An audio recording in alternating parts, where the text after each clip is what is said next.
success in the international business, success in exports, success in imports, whatever actually is the mode you want to put it, is a highly political issue as well. And as it is a political issue, it easily gets a kind of attraction, a buzzword, where different players who are playing on the basis of the taxpayers' money would like to jump on the wing and have their share actually in contributing to the success of the country. Let's assume for a moment that we're talking about a group of people who are sincerely trying to get the best results that they can with the limited funds that they have available, which I would say is many in the donor community. So the question is, what's the most effective way forward? What's the best use for the money? And my basic argument would be we're never going to get coordination until we can build agreement around the general strategies that work best, the sequencing, the timing, what works best in which context, and that kind of thing.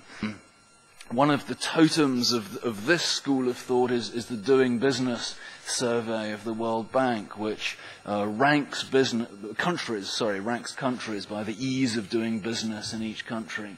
And it's rather taken people by surprise in terms of the press coverage. It actually has had 6 or 7 times the press coverage of the World Bank's World Development Report, which was their, and still is really, their flagship publication. But this ranking of countries has achieved much better coverage. The implication behind the survey, if you extrapolate in a straight line, is that less regulation is better, and almost, as I say, by implication, that no regulation at all would be best. It's also true that many of the poorest countries have business environments that are really, really terrible. You know, it takes years to set up a business in some of the poorest countries.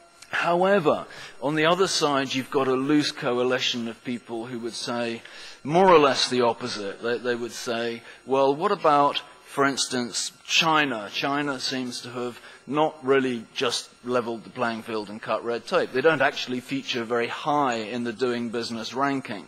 But they've attracted massive amounts of foreign direct investment. They've, obviously grown spectacularly. I've always been very much sensitive to the fact that with crafts, as with many products, we deal a lot with crafts. There are so many links in the chain that the artisan only gets between 7 and 9% of the final retail price. And I guess back when Marco Polo was around and you had these long camel caravans, or you had to have ships go across the ocean, that was only natural. But the world is changing, transportation, communication is making things differently, and yet still it's stuck at that percentage, and that's always bothered me. So we've been working for the last, basically. And so e-commerce, of course, has come along. And when it first happened 10 years ago, everybody was all excited. Oh, this is going to level the playing field. This is going to make it easy for the little guy to do exports and everything. Lots of excitement about it. E-commerce for development. I mean, billions of dollars were spent on it. But the results have been rather disappointing. And so we have to ask ourselves, why is that the case?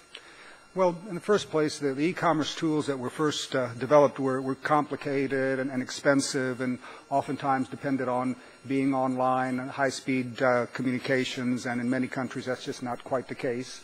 Of course, problems of international payments and logistics are always difficult, and plus the difficulties of visibility and credibility. As more people get online, it's harder and harder to stand out, especially because, as we all know, any high school kid can put up a website and it can be a total fraud, and so honest entrepreneurs have trouble standing out among the crowd of so many people going online.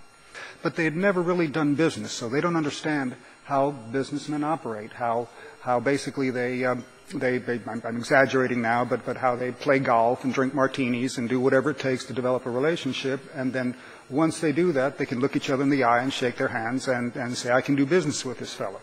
So I always say that every business transaction, large or small, international or local, online or off, is built on a relationship of trust.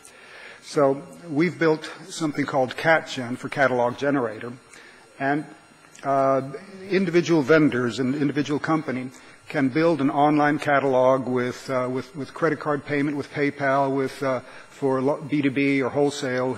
It can be with a negotiated contract tool, a very complete e-commerce catalog, but it's an individual catalog floating in space by itself.